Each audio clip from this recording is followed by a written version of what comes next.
Stalo, the people of the river. We also call ourselves Huelmach, which attaches us to the land. Stalo is the name for our river, which is now known as the Fraser River.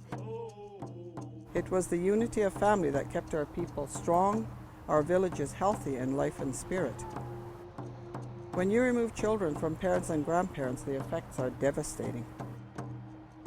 Keith Carlson, who we know in our community, Aboriginal community, has done a lot of good work for us. I'm thankful that he did come back to our community, think about us, even though he's in Saskatchewan now, and doing some good work over there. I'm glad that he thought about the Stalo community. He has it in his heart to continue to work with us here. Missing and murdered Indigenous women, the 60 Scoop, residential schools. There's a really long history of Indigenous people in Canada being vulnerable to settler colonialism, vulnerable right at the point of their bodies. But there's an aspect of deep history to this that many people aren't aware of.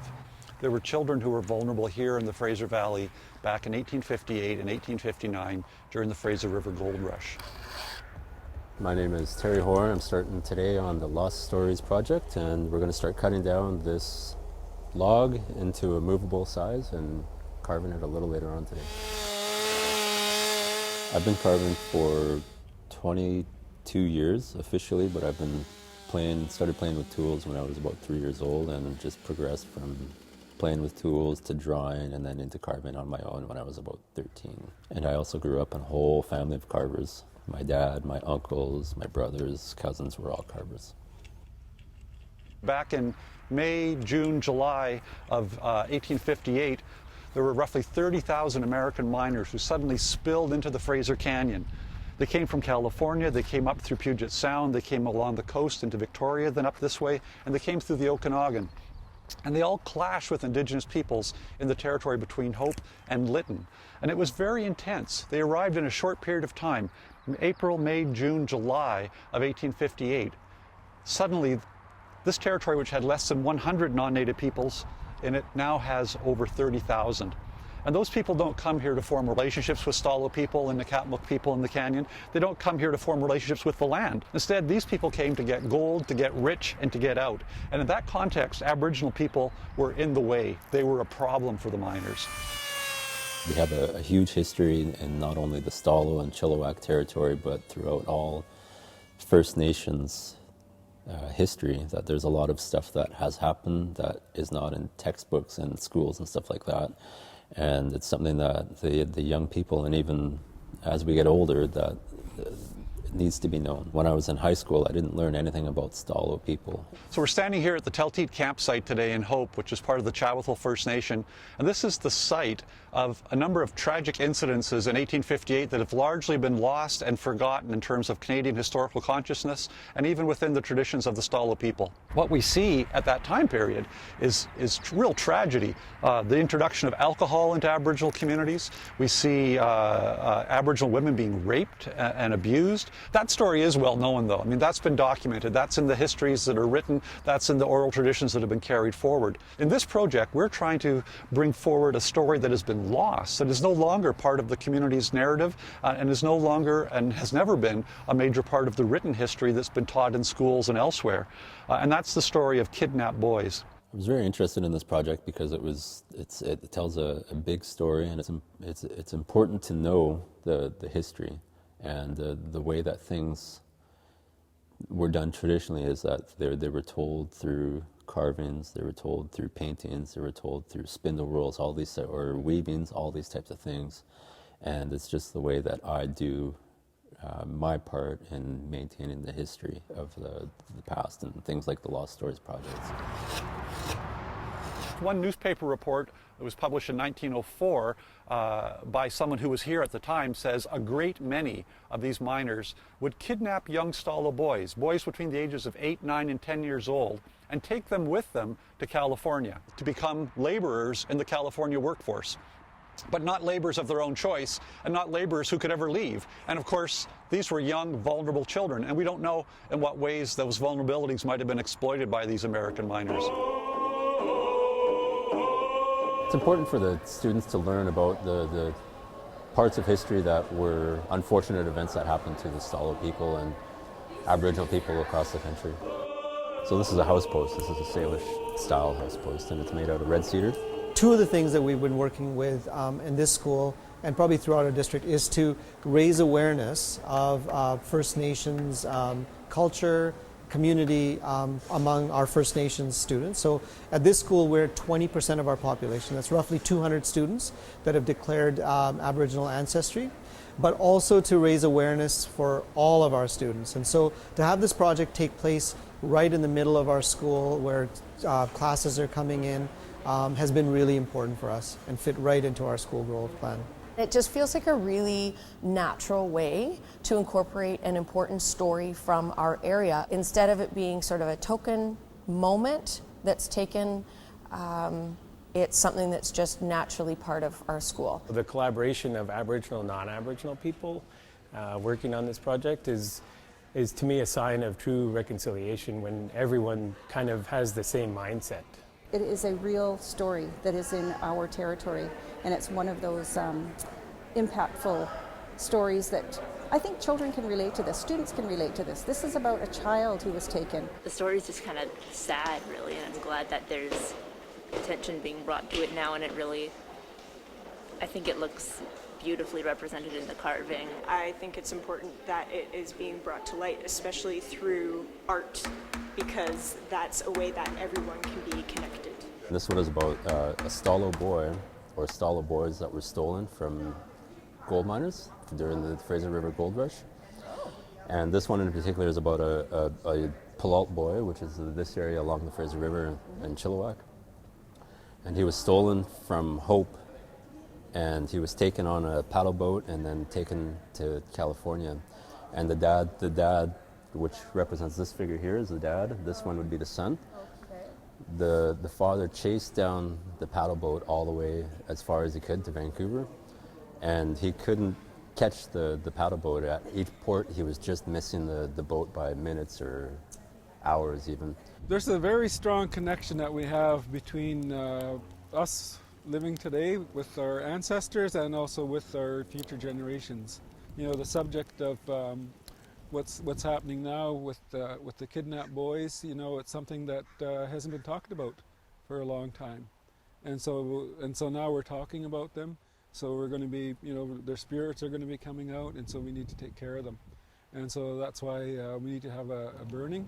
A burning ceremony is where we burn food, and also where we burn clothing and blankets to take care of our ancestor spirits. We had a burning ceremony in Coquilitza at Stalo Nation. During the ceremony, before everybody left and when the fire was still going, the smoke that pillowed from the fire shaped the bottom part of the boy from his legs up to his waist, and it was something that I never seen before, but that's a message for us that he was there. The family was devastated here. They approached the Hudson Bay Company, and they approached members of the colonial administration in New Westminster. They explained what had happened, and to their credit, those agencies tried to look into this incident, and they found out that in fact the boy had been kidnapped. But when they tried to get the boy back and repatriated to his family, they were informed that the boy had died in California. The family didn't believe this, and they continued to pursue this line of questioning and demanding that the colonial officials here work with them to bring their son back to them. What they found out is that later the boy actually did die, and he's now buried in Sacramento under the name given to him by his kidnapper, and he's listed as being from Washington Territory, when of course he was a Stalo boy from this area. I think the more our students learn about their history, the better they are, the better we all are. Maya Angelou, the late Maya Angelou used to say, when we know better, we do better. And I think that's really applicable to the stories for our Stolo people and the students that are in this community. I think for the non-Aboriginal youth in Hope Secondary, I think they'll get a wider understanding of what it is that First Nation peoples in BC and Canada are dealing with, because it's not a one-off event that happened. It's a variety of events that kept on happening for several hundred years. Even though we weren't there alive to do those to the First Nation people, it's part of our history now, and that we have to be part of the solution and the healing that has to take place.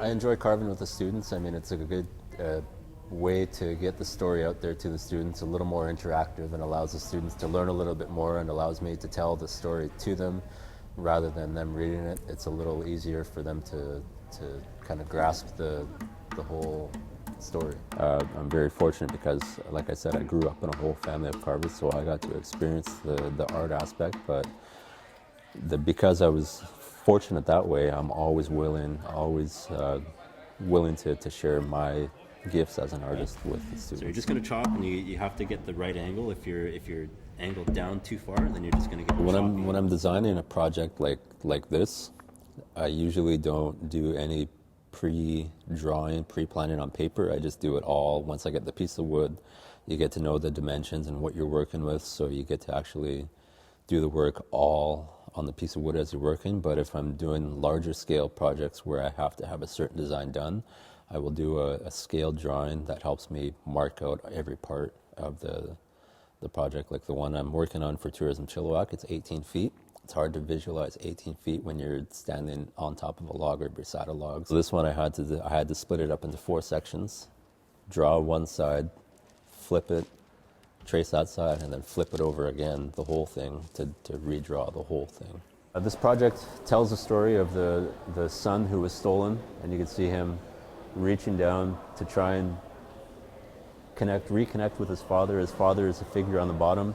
Their hands are not quite touching, which represents the separation between the two, and also the fact that this project will hopefully get the son repatriated back into this territory, and so that also represents them coming back together, their hands coming back together, rejoining.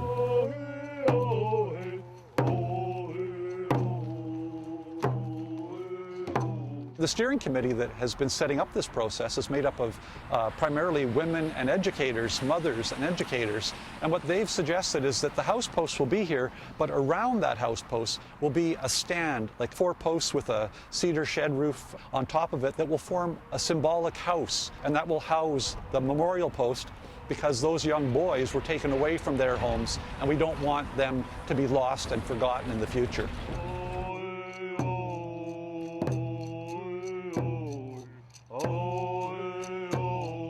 Thank you all for accepting our invitation to be here today on this occasion that we unveil the pole commemorating our missing boys, Stalo boys. It's a story that needs to be told, and I'm glad that you're all here to witness what's going to happen today.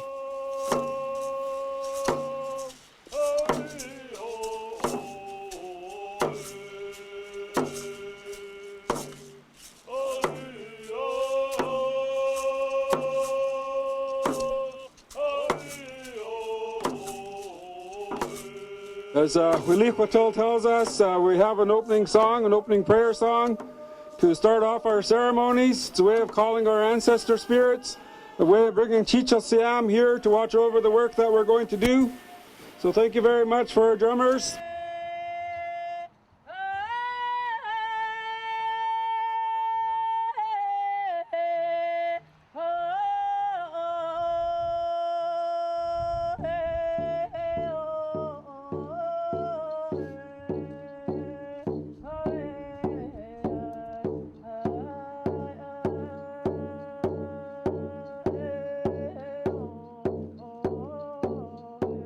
It's been a great honor and an honor to be a witness, and I promise you I will take my obligations as a witness very seriously to share this story and this day with my circle of influence. And I think we need to acknowledge and understand some of those dark chapters in Canada's history, and by doing so, only then can we move forward together in a spirit of reconciliation. I'm very honored to be here. I didn't know about this story until I got the invitation. But that's the case amongst many of our people, is not knowing the stories. And I'm glad that we're sharing this. I'm glad that there's more than the Stalo people here. As a witness, you have a responsibility not only to share the story, but if someone tells the story the wrong way, you need to stand up and say, no, that's not really what happened. We'll see more of this in the future. as people like Keith and the Stalo people themselves bring this important history forward. I keep telling non-Aboriginal people that yes, this may be a Stalo story, but really it's your story. It's the story of the interactions between non-Aboriginal peoples and, in this case, the Stalo people. When people think about this thing happening with this boy, how could that happen? How could that happen? How could people allow that to happen? These boys were slaves. Their slavery existed here. And, you know, our people thought that it was okay.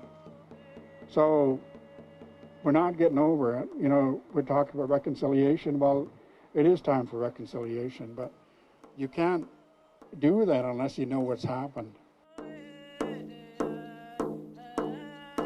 The song that I'm going to sing is a prayer song, but before I start, I'd like to congratulate my son, Siamchis, Chief Terry Horn, for the wonderful work that he has done. He has truly captured the essence of this pole and the meaning of it.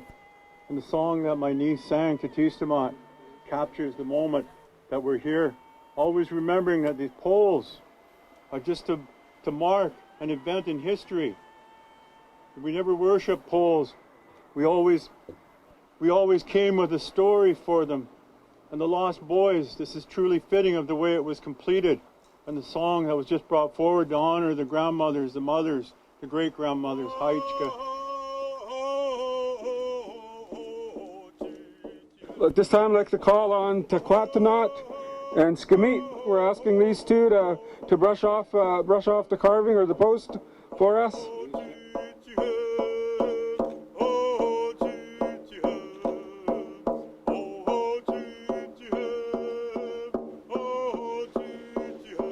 Our hands are just what brings this out. Whatever is in the wood is already there.